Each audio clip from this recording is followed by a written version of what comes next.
Punjabi radio 'ਚ ਵੈਸੇ ਸੁਣ ਰਹੇ ਸਾਰੇ ਸਰੋਤਿਆਂ ਨੂੰ ਬਲਵਿੰਦਰ ਕੌਰ ਵੱਲੋਂ ਪਿਆਰ ਭਰੀ ਸਤਿ ਸ਼੍ਰੀ ਅਕਾਲ। ਤੇ ਜੀ ਸਰੋਤਿਓ, ਪ੍ਰੋਗਰਾਮ ਖਬਰ ਤੇ ਨਜ਼ਰ ਪ੍ਰੋਗਰਾਮ ਦੇ ਵਿੱਚ ਸਾਡੇ ਨਾਲ ਜੁੜਦੇ ਨੇ ਬਲਤੇਜ ਪੰਨਾ ਜੀ। ਦੱਸਦੇ ਨੇ ਕਿ ਭਾਰਤ ਵਿੱਚ ਪੰਜਾਬ ਦੇ ਵਿੱਚ ਕੀ ਕੁਛ ਵਾਪਰ ਰਿਹਾ। ਖਬਰਾਂ ਤੇ ਨਜ਼ਰ ਮਾਰਦੇ ਹਾਂ। ਖਬਰਾਂ ਕਰਨ ਤੋਂ ਪਹਿਲਾਂ ਧੰਨਵਾਦ ਕਰਨਾ ਚਾਹੁੰਦੇ ਸਾਡੇ ਸਪਾਂਸਰ ਜਿਨ੍ਹਾਂ ਨੇ ਇਸ ਪ੍ਰੋਗਰਾਮ ਨੂੰ ਸਪਾਂਸਰ ਕੀਤਾ, ਆਪ ਸਭ ਤੱਕ ਪਹੁੰਚਾਇਆ ਜੀ। ਖਾਲਸਾ ਇੰਸ਼ੋਰੈਂਸ ਏਜੰਸੀ ਸੈਨੋ ਜੇਤੂ, ਜਿਨ੍ਹਾਂ ਦਾ ਫੋਨ ਨੰਬਰ 4082722500। ਗੁਰਦੀਪ ਸਿੰਘ ਬਿਰਦੀ ਕਲੋਬਸ, Ishanjit Singh Kaloti Yuba city, Satnam Singh Shergill Selma ਤੋਂ, ਬਹਾਦਰ ਸਿੰਘ ਜੀ ਗਿੱਲ ਫਾਵਲਰ ਤੋਂ, ਸੁੱਚਾ ਸਿੰਘ ਜੀ ਫਰੈਜ਼ਨੋ ਤੋਂ, ਗੁਰਵੀਰ ਸਿੰਘ ਬਰਾੜ ਫਰੈਜ਼ਨੋ ਤੋਂ, ਹਰਵਿੰਦਰ ਸਿੰਘ ਜੀ ਸਮਰਾ ਜੁਬਾ ਸਿਟੀ ਤੋਂ। ਬਹੁਤ ਬਹੁਤ ਇਹਨਾਂ ਦਾ ਧੰਨਵਾਦ ਕਰਦੇ ਹਾਂ। ਪ੍ਰੋਗਰਾਮ ਨੂੰ ਸਪਾਂਸਰ ਕੀਤਾ, ਆਪ ਸਭ ਤੱਕ ਪਹੁੰਚਾਇਆ ਜੀ। ਸਾਡੇ ਨਾਲ ਜੁੜ ਚੁੱਕੇ ਨੇ ਬਲਤੇਜ ਪੰਨੂ ਜੀ। ਸਤਿ ਸ਼੍ਰੀ ਅਕਾਲ, ਸਵਾਗਤ ਹੈ ਜੀ। ਸਤਿ ਸ਼੍ਰੀ ਅਕਾਲ ਜੀ, ਬਹੁਤ ਮਿਹਰਬਾਨੀ ਜੀ, ਧੰਨਵਾਦ। ਤੇ ਬਲਤੇਜ ਪੰਨੂ ਜੀ, ਸਭ ਤੋਂ ਪਹਿਲਾਂ ਗੱਲ ਕਰੀਏ ਕਿ ਕੋਲਿਆਂ ਵਾਲੀ ਬੜਾ ਮਸ਼ਹੂਰ ਹੁੰਦਾ ਸੀਗਾ ਤੇ ਹੁਣ ਉਹਦਾ ਅਕਾਲੀ ਦਲ ਦੇ ਨਾਲ ਸੰਬੰਧਿਤ ਸੀਗਾ ਤੇ ਹੁਣ ਕਹਿੰਦੇ ਉਹਦੇ ਮੁੰਡੇ ਨੂੰ ਕੁੱਟਿਆ ਗਿਆ, ਉਹਦੇ ਤੇ ਹਮਲਾ ਕਰ ਦਿੱਤਾ ਗਿਆ।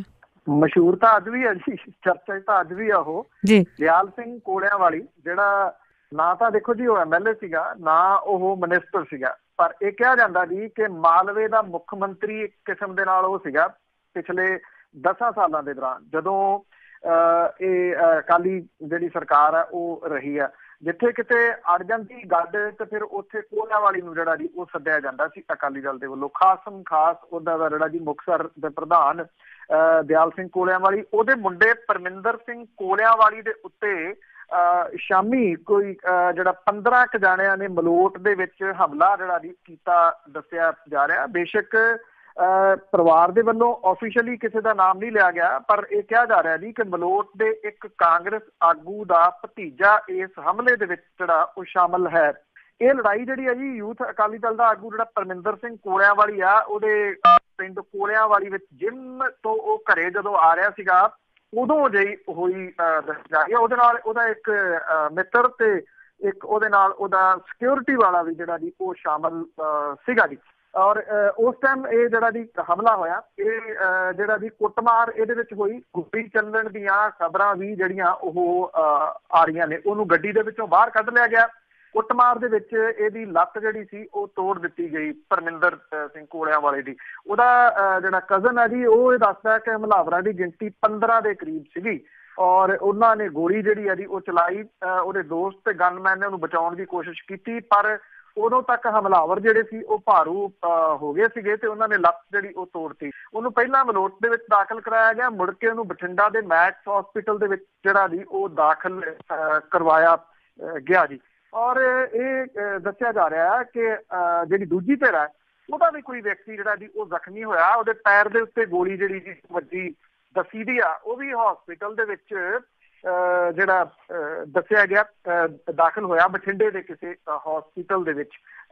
ਜਦੋਂ ਸਰਕਾਰ ਬਦਲੀ ਆ ਤਾਂ ਇੱਕ ਚੀਜ਼ ਵਾਹਵਾ ਜਿਹੜੀ ਜੀ ਉਹ ਚਰਚਾ ਦੇ ਵਿੱਚ ਆਈ ਸੀਗੀ ਕਿ ਜਦੋਂ ਸਿਕਿਉਰਿਟੀ ਥਾਂ ਥਾਂ ਤੋਂ ਵਾਪਸ ਲਈ ਜਾ ਰਹੀ ਆ ਤੇ ਫਿਰ ਦਿਆਲ ਸਿੰਘ ਕੋਲਿਆਂ ਵਾਲੀ ਤੇ ਉਹਦੇ ਪਰਿਵਾਰ ਨੂੰ ਇੰਨੀ ਸਿਕਿਉਰਿਟੀ ਜਿਹੜੀ ਹੈ ਜੀ ਉਹ ਕਿਉਂ ਦਿੱਤੀ ਹੋਈ ਆ। ਮੁੱਖ ਮੰਤਰੀ ਉਹਨਾਂ ਨੇ ਉਦੋਂ ਜਿਹੜੇ ਕੈਪਟਨ ਅਮਰਿੰਦਰ ਸਿੰਘ ਹੋਰੀ ਆ ਉਹਨਾਂ ਨੇ ਇਹ ਗੱਲ ਦਾ ਸਪਸ਼ਟੀਕਰਨ ਦਿੱਤਾ ਸੀਗਾ ਕਿ ਉਹਨਾਂ ਦੇ ਉੱਤੇ ਕਿਸੇ ਸੰਭਾਵੀ ਹਮਲੇ ਦਾ ਖਤਰਾ ਆ, ਜਿਹਦੇ ਕਰਕੇ ਇਹ ਸਿਕਿਉਰਿਟੀ ਜਿਹੜੀ ਹੈ ਜੀ ਉਹ ਕੀ ਗਈ ਆ। ਗੁਰਬਾਣੀ ਕਹਿੰਦੀ ਆ ਜਿਹੜੀ ਕਿ ਸੱਚ ਹੈ ਜੀ, ਕਿਉਂਕਿ ਹਮੇਸ਼ਾ ਸੱਚ ਹੋ ਰਹੀ ਆ ਤੇ ਲੱਭਾ ਦਾਖ ਬਜੋਰੀਆਂ ਕਿੱਕਰ ਬੀਜਿਆ ਜੱਟ।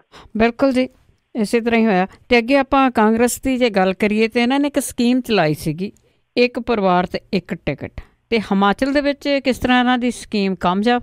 ਹਿਮਾਚਲ ਪ੍ਰਦੇਸ਼ ਦੇ ਮੁੱਖ ਮੰਤਰੀ ਵੀਰਭਦਰ ਸਿੰਘ ਹੋਰਾਂ ਦੇ ਪੁੱਤ ਨੂੰ ਕਾਂਗਰਸ ਨੇ ਸ਼ਿਮਲਾ ਪੇਂਡੂ ਹਲਕੇ ਤੋਂ ਜਿਹੜਾ ਜੀ ਉਹ ਐਲਾਨ ਦਿੱਤਾ। ਤੋਂ ਆਖਰੀ ਦਿਨ ਤੋਂ ਇੱਕ ਦਿਨ ਪਹਿਲਾਂ ਪਾਰਟੀ ਨੇ ਜਿਹੜੀਆਂ ਰਹਿੰਦੀਆਂ 9 ਸੀਟਾਂ ਸੀਗੀਆਂ ਜੀ ਉਹਦੇ ਉੱਤੇ ਆਪਣੇ ਉਮੀਦਵਾਰ ਐਲਾਨ ਤੇ ਆ। ਇੱਕ ਪਰਿਵਾਰ ਇੱਕ ਟਿਕਟ ਜਿਹੜਾ ਇੱਥੇ ਪੰਜਾਬ ਦੇ ਵਿੱਚ ਫਾਰਮੂਲਾ ਸੀਗਾ ਜੀ ਉਹਨੂੰ ਜਿਹੜਾ ਜੀ ਖਤਮ ਕਰ ਦਿੱਤਾ ਗਿਆ ਇੱਥੇ ਹਿਮਾਚਲ ਦੇ ਵਿੱਚ। ਹਿਮਾਚਲ ਪ੍ਰਦੇਸ਼ ਯੂਥ ਕਾਂਗਰਸ ਦੇ ਪ੍ਰਧਾਨ ਵਿਕਰਮ ਦੱਤਿਆ ਨੂੰ ਸ਼ਿਮਲਾ ਪੇਂਡੂ ਹਲਕੇ ਤੋਂ ਜਿਹੜਾ ਜੀ ਉਮੀਦਵਾਰ ਬਣਾਇਆ ਗਿਆ। ਮੰਤਰੀ ਕੌਲ ਸਿੰਘ ਠਾਕਰ ਦੀ ਧੀ ਚੰਪਾ ਠਾਕਰ ਨੂੰ ਮੰਡੀ ਤੋਂ ਟਿਕਟ ਜਿਹੜੀ ਦਿੱਤੀ ਗਈ ਆ। ਕਾਂਗਰਸ ਮੁੱਢਲੇ ਤੌਰ ਦੇ ਉੱਤੇ ਵਿਕਰਮ ਦੱਤਿਆ ਸਿੰਘ ਤੇ ਚੰਪਾ ਠਾਕਰ ਨੂੰ ਟਿਕਟ ਦੇਣ ਤੋਂ ਜਿਹੜੀ ਹੈ ਜੀ ਉਹ ਝਿਜਕ ਰਹੀ ਸੀ। ਇਹ ਕਿਹਾ ਜਾ ਰਿਹਾ ਜੀ ਕਿ ਜਿਹੜੇ ਮੌਜੂਦਾ ਮੁੱਖ ਮੰਤਰੀ ਨੇ ਉਹਨਾਂ ਦੇ ਮੂਹਰੇ ਜਿਹੜੀ ਹੈ ਜੀ ਉਹ ਝੁਕਣਾ ਪੈ ਗਿਆ ਹਾਈ ਕਮਾਂਡ ਨੂੰ। 7 ਉਮੀਦਵਾਰਾਂ ਦੀ ਦੂਜੀ ਸੂਚੀ ਜਿਹੜੀ ਹੈ ਜੀ ਉਹ ਜਾਰੀ ਕੀਤੀ ਗਈ ਆ।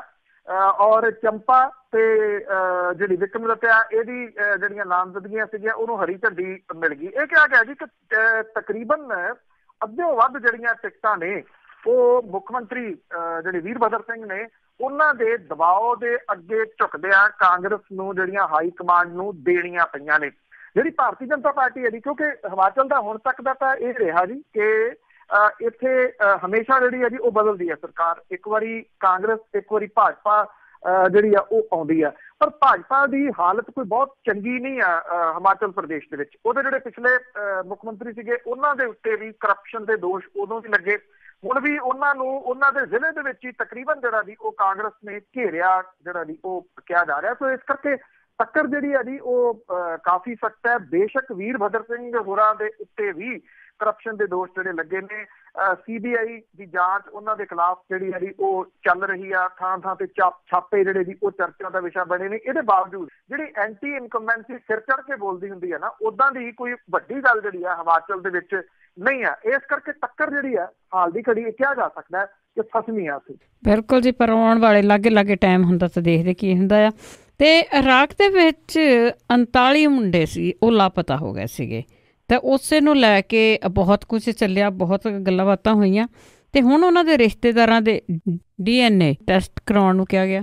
ਦੇਖੋ, ਜਿਹੜੇ ਜਦੋਂ ਇਹ ਐਕਚੁਅਲੀ ਕੇਂਦਰ ਦੇ ਵਿੱਚ ਸਰਕਾਰ ਬਣੀ ਸੀਗੀ, ਇਹ ਉਦੋਂ ਦਾ ਮਾਮਲਾ ਹੈ, ਭਾਰਤੀ ਉਦੋਂ ਅਜੇ ਨਵੀਂ ਬਣੀ ਸੀਗੀ, ਜਦੋਂ ਇਹ 39 ਭਾਰਤੀ ਜਿਹੜੇ ਸੀਗੇ ਉਹਨਾਂ ਨੂੰ ਬੰਦੀ ਬਣਾ ਲਿਆ ਗਿਆ ਸੀਗਾ। ਮੁੜ ਕੇ ਜਿਸ ਕਿਸਮ ਦੀ ਹਾਸੋਹੀਣੀ ਜਿਹੜੀ ਇਹਨਾਂ ਦੀ ਵਿਦੇਸ਼ ਮੰਤਰਾਲੇ ਦੀ ਹੋਈ ਸਮੇਂ ਦੇ ਉੱਤੇ, ਇਹ ਕਹਿ ਦਿੱਤਾ ਗਿਆ ਜੀ ਕਿ ਉਹ ਫਲਾਨੇ ਸ਼ਹਿਰ ਦੇ ਵਿੱਚ ਨੇ। ਜਦੋਂ ਉੱਥੇ ਕਬਜ਼ਾ ਜਿਹੜਾ ਸੀਗਾ ਜੀ ਅੱਤਵਾਦੀਆਂ ਦਾ ਟੁੱਟ ਗਿਆ ਤੇ ਉੱਥੋਂ ਮੁੰਡੇ ਨਾ ਲੱਭੇ, ਇਹ ਕਿਹਾ ਜੀ ਫਲਾਨੇ ਸ਼ਹਿਰ ਦੀ ਜੇਲ੍ਹ ਦੇ ਵਿੱਚ ਨੇ। ਬਾਅਦ ਚ ਖਬਰਾਂ ਆਈਆਂ ਉੱਥੇ ਕੋਈ ਜੇਲ੍ਹ ਹੀ ਨਹੀਂ ਹੈਗੀ। ਜਿਹੜੇ ਇਰਾਕ ਦੇ ਇੱਥੇ ਆਉਂਦੇ ਰਹੇ ਆਗੂ ਸਮੇਂ ਤੇ, ਉਹਨਾਂ ਨੇ ਇਹ ਕਿਹਾ ਕਿ ਉਹਨਾਂ ਦੇ ਕੋਲੇ ਕੋਈ ਜਾਣਕਾਰੀ ਨਹੀਂ ਆ ਇਹਨਾਂ 39 ਮੁੰਡਿਆਂ ਦੇ ਬਾਰੇ ਦੇ ਵਿੱਚ। ਹੁਣ ਸਰਕਾਰ ਨੇ ਕੀ ਕੀਤਾ ਕਿ ਆਈਸਿਸ ਜਿਹੜੀ ਆ ਉਹਦੇ ਵੱਲੋਂ 14 ਤੋਂ ਬੰਦੀ ਬਣਾਏ ਗਏ। 39 ਦੇ ਕਰੀਬ ਜਿਹੜੇ ਭਾਰਤੀ ਨੌਜਵਾਨ ਨੇ ਉਹਨਾਂ ਦੇ ਪਰਿਵਾਰਾਂ ਦੇ DNA ਲੈਣ ਦੇ ਵਾਸਤੇ ਵਿਦੇਸ਼ ਮੰਤਰਾਲੇ ਦੇ ਵੱਲੋਂ ਦਿੱਤੇ ਹੁਕਮਾਂ ਤੋਂ ਬਾਅਦ ਬਟਾਲਾ ਨੇੜੇ 3 ਪਿੰਡਾਂ ਦੇ ਵਿੱਚ ਪਰਿਵਾਰਕ ਮੈਂਬਰਾਂ ਦੇ ਨਮੂਨੇ ਜਿਹੜੇ ਆ ਲਏ ਗਏ ਆ। ਇਹ ਨਮੂਨੇ ਲੈ ਕੇ 23 ਅਕਤੂਬਰ ਨੂੰ ਜਿਹੜੀ ਉੱਚ ਪੱਧਰੀ ਟੀਮ ਉਹ ਇਰਾਕ ਜਾ ਰਹੀ ਹੈ। ਜਿਹੜਾ ਤੇਲੀਆ ਮਹੱਲਾ ਇੱਥੇ ਉੱਥੋਂ ਦੇ ਨੌਜਵਾਨ ਮਲਕੀਤ ਸਿੰਘ ਦੇ ਪਿਓ ਤੇ ਮਾਤਾ ਤੇ ਪਿੰਡ ਝੂਆ ਧਰਮਿੰਦਰ ਕੁਮਾਰ ਦੇ ਪਿਓ ਤੇ ਮਾਂ ਜਿਹੜੀ ਆ ਜੀ, ਔਰ ਇਸ ਤਰੀਕੇ ਨਾਲ ਜਿੰਨੇ ਨੇੜੇ ਤੇੜੇ ਵਾਸਤੇ ਨੇ ਉਹਨਾਂ ਦੇ DNA ਦੇ ਨਮੂਨੇ ਜਿਹੜੇ ਆ ਜੀ ਉਹ ਲਏ ਗਏ ਆ। ਇਰਾਕ ਦੇ ਵਿੱਚ 15 ਜੂਨ ਤੇ 14 ਨੂੰ ਆਈਸਿਸ ਦੇ ਵੱਲੋਂ ਜਿਹੜਾ ਜੀ ਸੀਗਾ 40 ਭਾਰਤੀਆਂ ਨੂੰ ਬੰਦੀ ਬਣਾ ਲਿਆ ਗਿਆ ਸੀਗਾ। ਇਹਦੇ ਵਿੱਚੋਂ ਇੱਕ ਬਚ ਗਿਆ ਸੀਗਾ, ਇਹ ਕਾਲਾ ਅਫਗਾਨਾਂ ਦਾ ਹਰਜੀਤ ਮਸੀਹ ਸੀਗਾ। ਉਹ ਕਹਿੰਦਾ ਕਿ ਜਦੋਂ ਇੱਕ ਮਰਿਆ ਤੇ ਉਹ ਉਹਦੇ ਉੱਤੇ ਡਿੱਗਿਆ ਤੇ ਉਹ ਉਹਦੇ ਥੱਲੇ ਆ ਗਿਆ, ਤੇ ਜਿਹੜੇ ਅੱਤਵਾਦੀ ਸੀਗੇ ਉਹ ਵਲੇਟ ਕੇ ਪਿਆਰਿਆ ਉੱਥੇ।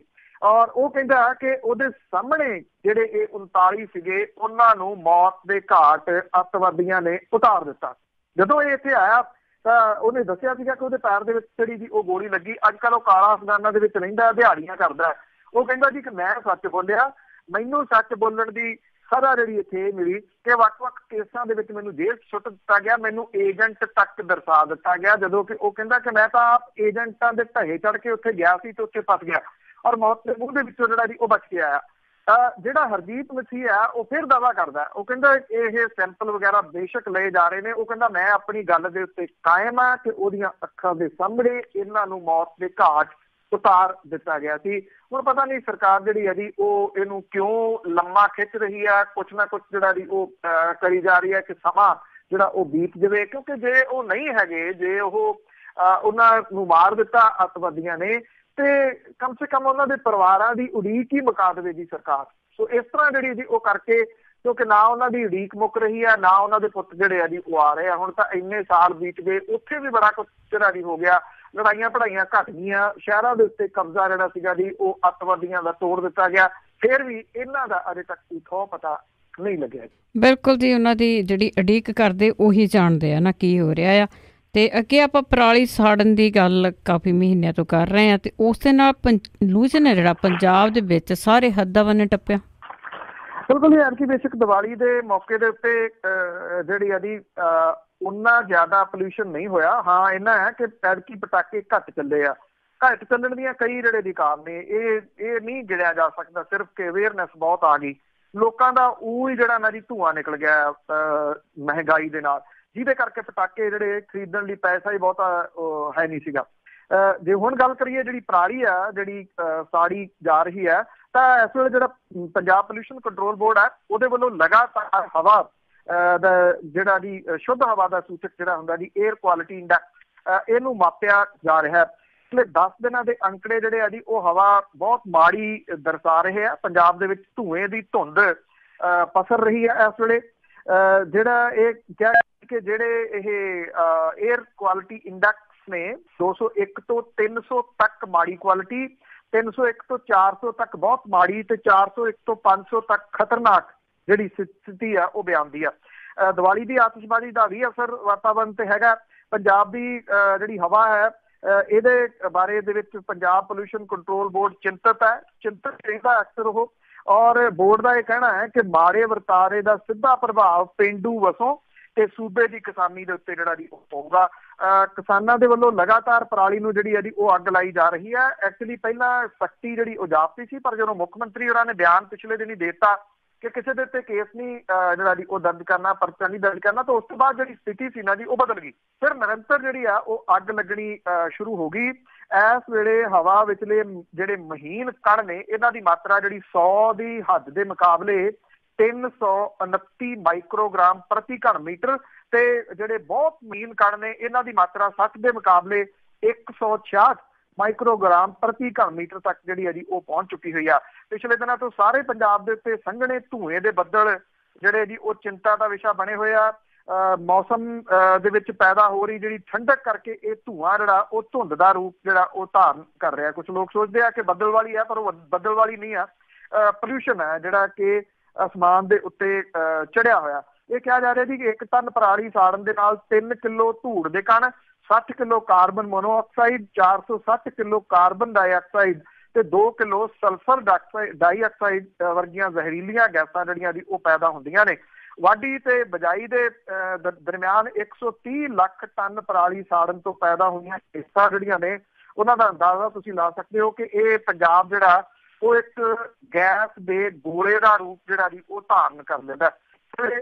ਜਿਹੜੀ ਆ ਜੀ ਉਹ ਚਮੜੀ ਦੀ ਜਲਣ, ਖੰਘ, ਅੱਖਾਂ 'ਚ ਖੁਰਕ, ਸਾਹ ਘੁੱਟਣ ਤੇ ਰਾਤ ਨੂੰ ਜਿਹੜਾ ਜੀ ਅੱਬੜ ਵਾਹੇ ਉੱਠਣਾ ਜਿਹੜਾ ਜੀ ਇਹਨਾਂ ਕੇਸਾਂ ਦੇ ਵਿੱਚ ਬਹੁਤ ਵੱਡਾ ਵਾਧਾ ਹੋਇਆ। ਇਹ ਸਾਰਾ ਕੁਝ ਜਿਹੜਾ ਜੀ ਪੋਲਿਊਸ਼ਨ ਦੀ ਵਜ੍ਹਾ ਕਰਕੇ ਹੋ ਰਿਹਾ।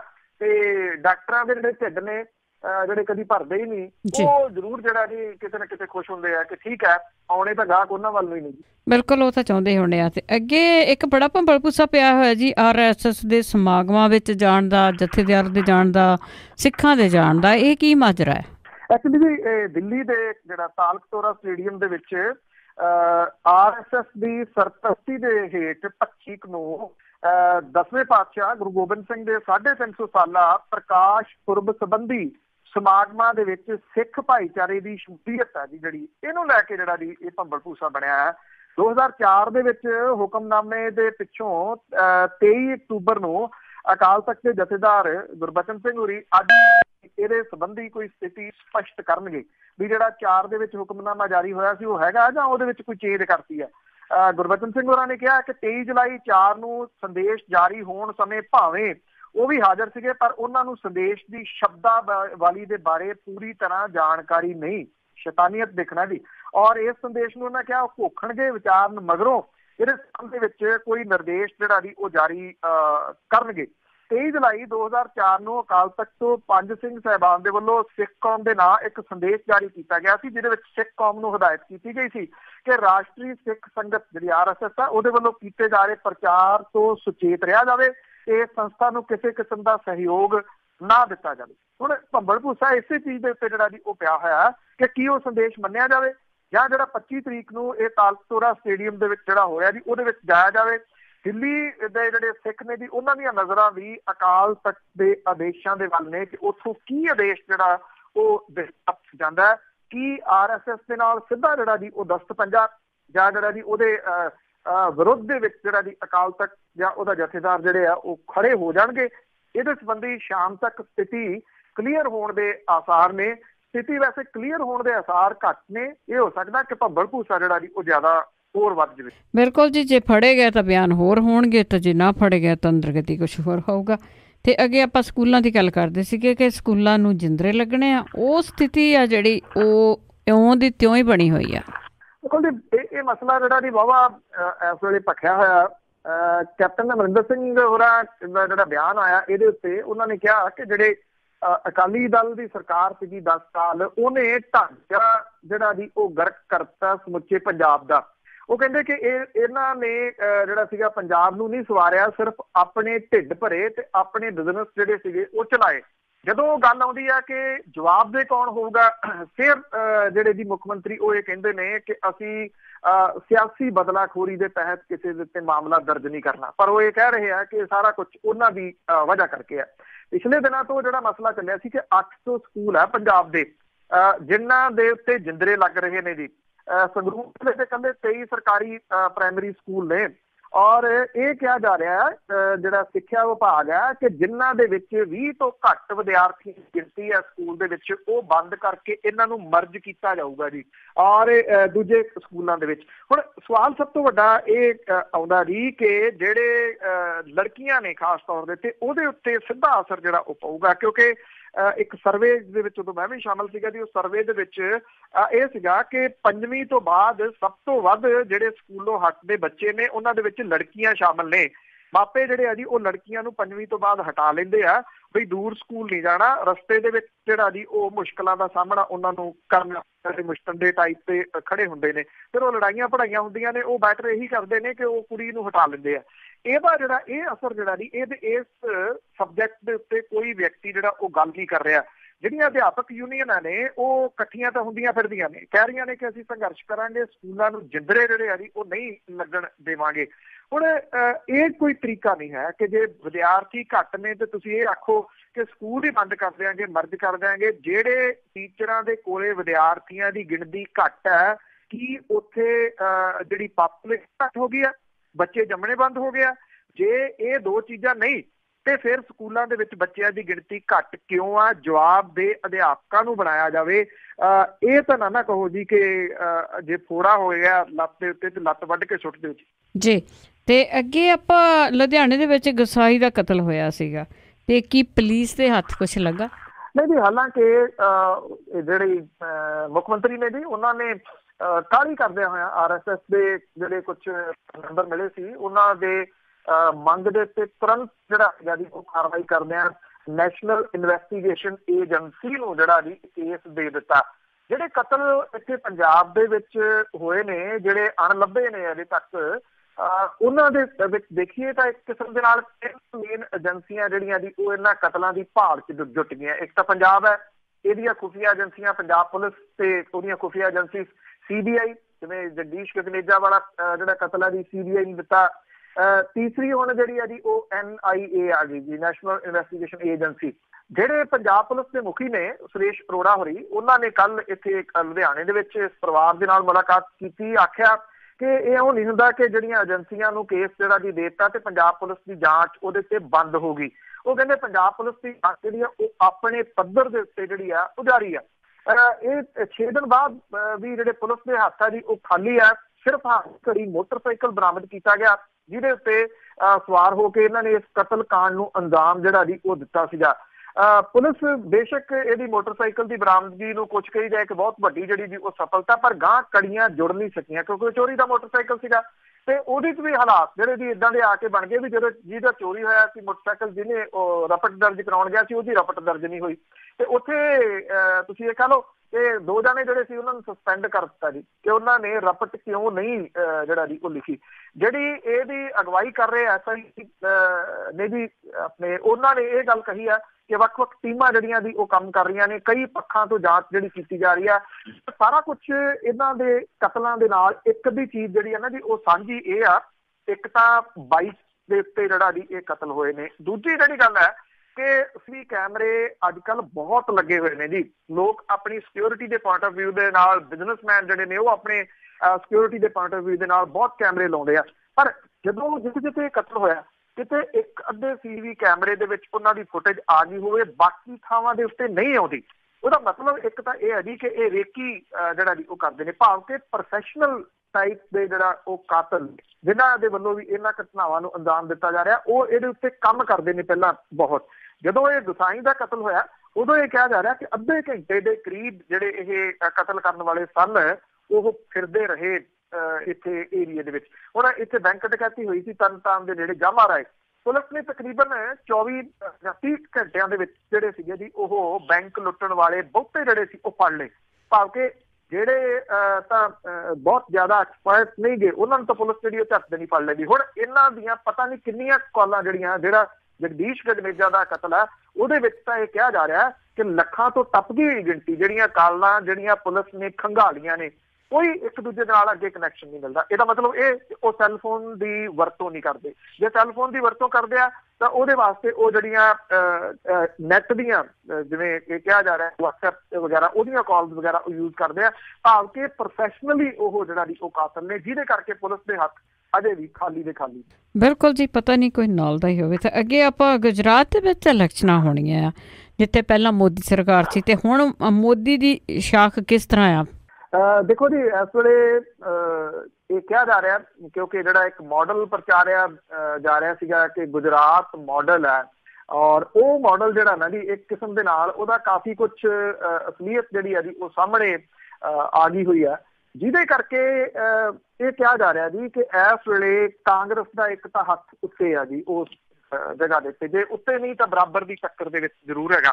ਉਧਰ ਇਹ ਵੀ ਕਿਹਾ ਜਾ ਰਿਹਾ ਜੀ ਕਿ ਜਿਵੇਂ ਹਾਰਦਿਕ ਪਟੇਲ ਆ ਤੇ ਇੱਕ ਹੋਰ ਨੌਜਵਾਨ ਜਿਹੜੇ ਆ ਜੀ, ਇਹ ਦੋ ਆ, ਇਹਨਾਂ ਨੇ ਇਸ ਵੇਲੇ ਕਾਫੀ ਵਕਤ ਜਿਹੜਾ ਜੀ ਉਹ ਪਾਇਆ ਹੋਇਆ ਭਾਰਤੀ ਜਨਤਾ ਪਾਰਟੀ ਨੂੰ।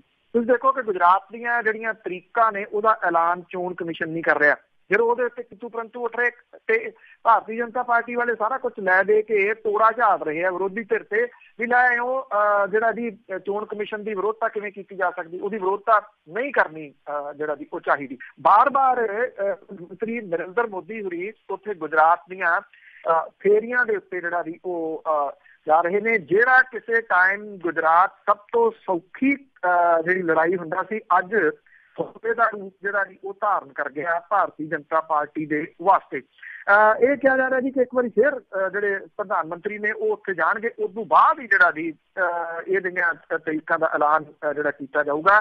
ਕੱਲ 14 ਕਿਲੋਮੀਟਰ ਲੰਮਾ ਰੋਡ ਸ਼ੋਅ ਜਿਹੜਾ ਜੀ ਉਹ ਵੀ ਕੀਤਾ, ਉਹਦੇ ਵਿੱਚ ਹਿੱਸਾ ਜਿਹੜਾ ਜੀ ਲਿਆ, ਔਰ 19 ਦੇ ਲੋਕ ਸਭਾ ਚੋਣਾਂ ਦੇ ਅਸਰ ਨੂੰ ਵੇਖਦਿਆਂ ਹੋਇਆ ਬੀਜੇਪੀ ਜਿਹੜੀ ਟੀਮ ਹੈ ਉਹ ਇਹਨੂੰ ਬੜੀ ਗੰਭੀਰਤਾ ਦੇ ਨਾਲ ਜਿਹੜਾ ਜੀ ਉਹ ਲੈ ਰਹੀ ਆ। ਇਹ ਕਿਹਾ ਜਾ ਰਿਹਾ ਜੀ ਕਿ ਰਾਹੁਲ ਗਾਂਧੀ ਦੀਆਂ ਫੇਰੀਆਂ ਤੇ ਉਹਦੇ ਪਿਛਲੇ ਕੁਝ ਸਮੇਂ ਤੋਂ ਬਦਲੇ ਹੋਏ ਜਿਹੜੇ ਬਿਆਨ ਨੇ, ਜਿਵੇਂ ਉਹਨਾਂ ਨੇ ਗੁਜਰਾਤ ਮਾਡਲ ਦੇ ਉੱਤੇ ਲਗਾਤਾਰ ਸਵਾਲ ਜਿਹੜੇ ਆ ਜੀ ਉਹ ਚੁੱਕੇ ਆ, ਉਹ ਕਾਫੀ ਹੱਦ ਤੱਕ ਉਹਨੇ ਭਾਰਤੀ ਜਨਤਾ ਪਾਰਟੀ ਦੀ ਜਿਹੜੀ ਹੈ ਜੀ ਉਹ ਕਿਰਕਿਰੀ ਕੀਤੀ ਆ। ਆਮ ਆਦਮੀ ਪਾਰਟੀ ਨੇ ਆਪਣੀ ਪਹਿਲੀ ਲਿਸਟ ਜਿਹੜੀ ਹੈ ਜੀ ਇੱਥੇ ਜਾਰੀ ਕੀਤੀ ਹੈ, 11 ਸੀਟਾਂ ਦੇ ਤੋਂ ਉਮੀਦਵਾਰ ਉਹਨਾਂ ਨੇ ਐਲਾਨੇ ਆ। ਉਹਨਾਂ ਦਾ ਇਹ ਕਹਿਣਾ ਕਿ ਉਹ ਸਿਰਫ ਉੱਥੋਂ ਉਮੀਦਵਾਰ ਜਿਹੜਾ ਜੀ ਉਹ ਐਲਾਨਣਗੇ ਜਿੱਥੇ ਉਹਨਾਂ ਨੂੰ ਲੱਗੇ ਕਿ ਤੀਜੀ ਧਿਰ ਦੀ ਜਗ੍ਹਾ ਜਿਹੜੀ ਹੈ ਬਣ ਸਕਦੀ ਹੈ ਉਸ ਸੀਟ ਦੇ ਤੋਂ। ਦਿਲਚਸਪ ਲੜਾਈ ਜਿਹੜੀ ਹੈ ਜੀ ਉਹ ਰਹੂਗੀ, ਕਿਉਂਕਿ ਜਿਵੇਂ ਭਾਰਤੀ ਜਨਤਾ ਪਾਰਟੀ ਨੂੰ ਲੱਗਦਾ ਸੀ, ਆਪਾਂ ਸਾਂਝਾ ਕੀਤਾ ਹਿਮਾਚਲ ਪ੍ਰਦੇਸ਼ ਦੇ ਵਿੱਚ ਕਿ ਈਵੀ ਸ਼ਾਇਦ ਉੱਥੋਂ ਹੋ ਸਕਦਾ, ਏਦਾਂ ਦਾ ਈਵੀ ਉੱਥੋਂ ਵੀ ਨਹੀਂ ਲੱਗ ਰਿਹਾ।